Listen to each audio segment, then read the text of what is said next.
and welcome to TWI Surveys. I'm Ryan Williams, and I'm continuing my video blog series on the evolution of employee research.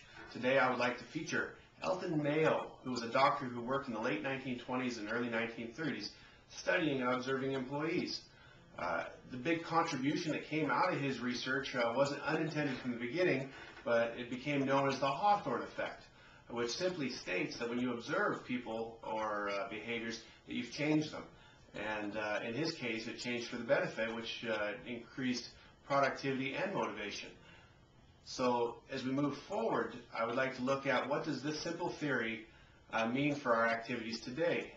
We have an increase in social media and conversations. We have a digitalization of conversations, really. And what that means is researchers, we can observe, track, organize, and database all the different activity, behaviors, and opinions being expressed on online forums. When that comes to our internal research and employee research, this is definitely a new area. Some of the tools, and exciting tools for that matter, like social radar, they go out and scan the internet for conversations and categorize them and track behavior and see who the key influence leaders are, will soon be moving inside our organizations. And that asks or begs some serious questions for us as researchers.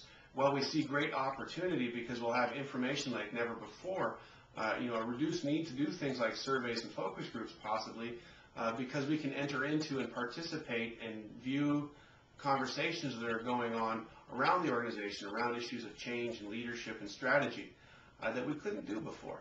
That being said, our research before was more explicit.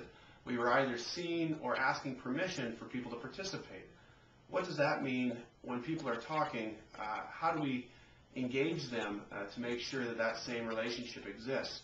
There's some big negatives that could exist if we didn't. Huge levels of mistrust, maybe people hiding or not using those great tools that we're going to provide them. On the other side of that, can we create a social license, an area of transparency, a leadership paradigm that allows that trust to flourish so you can be great innovative organizations, and that your research process of understanding those conversations and using that information will be embraced and accepted and engaged in by employees. Some big questions to ask. Not all the answers are out there yet.